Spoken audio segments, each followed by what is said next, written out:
Okay, Larry, here we are in your brand new 2020 Impreza. Just want to go over some of the features that we may not have been able to go over in person just with all these restrictions. First thing I want to show you is I have the key fob with me, and since that's on within the car, I can just put my foot on the brake and press the start button. You see the car just starts right up.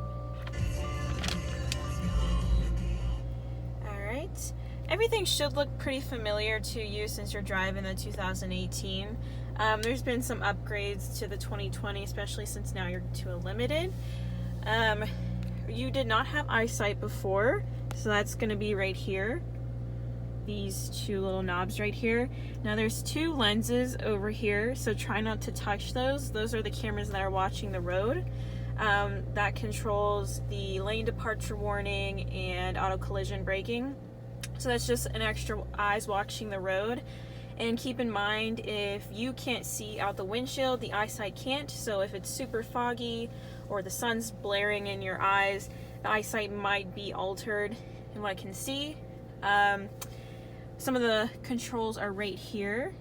You can see that. Okay, so this right here is the lane departure warning, and as you can see on here, if I hold this button in, you can see that it's off. So all I did was hold that in, and if I want to turn that back on, I just hold that back in and it'll be on. Another one right here is the auto collision braking. If I hold that in, you'll hear a beep and it's off. I'm going to turn that back on. Okay. Alright, so one thing to keep in mind with that is every time you turn the car on, that's set to be on. So if you wanted to turn it off, you would have to come in, turn that off every time you start it. And right here is that SOS and the roadside assistance, the Starlink that comes free for 3 years. We talked briefly over the phone about that. In your pamphlets, you have some more information about that. Just read up on it, everything that you can do with it. And then right here is your cruise control. So if you press this button right here, you see this little car come up. And you see those lines above the car, those little white lines. So what that represents is a car length. So if I want to, I can keep the distance between me and the car in front of me shorter or longer. So right now it's at 4 car lengths, which is actually really far. So what that does is that won't let you get any closer than 4 car lengths. So if I wanted to have less space between me and the car ahead of me, I do that. That would be 1 car length. You can play around with this if you'd like, and if you would like to turn off adaptive cruise control completely, all you'd have to do is hold in this and you'll hear it turn off. So you just have regular cruise control. This really comes in handy if you're on the highway. If you're driving, going a speed limit and the car in front of you is going slightly slower, it makes sure that you keep a distance between them without having to reset the cruise control. So that is the adaptive cruise control. Right here is the Sport Sharp and the intelligent mode.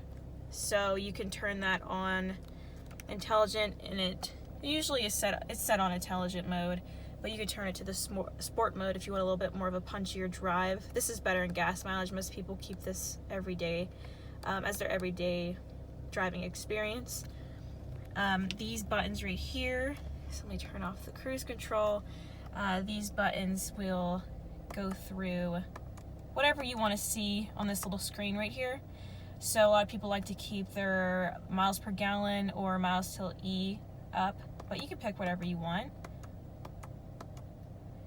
So I'm going to leave it on here. Right here is your radio.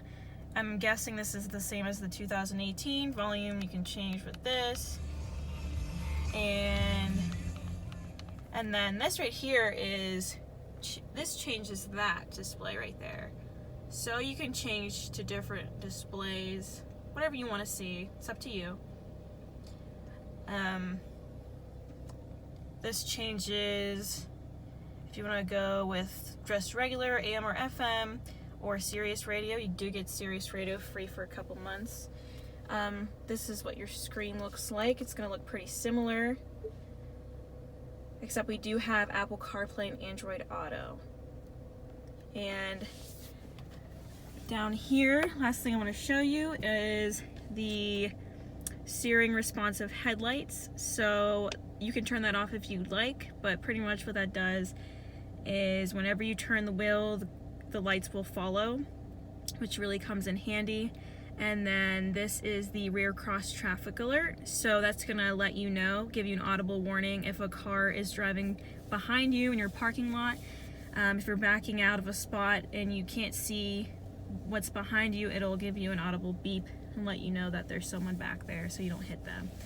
And that's about everything I could think of that's in the car that I couldn't show you, just because we have to keep our distance. So I hope you enjoy, and if you have any questions, you have my number.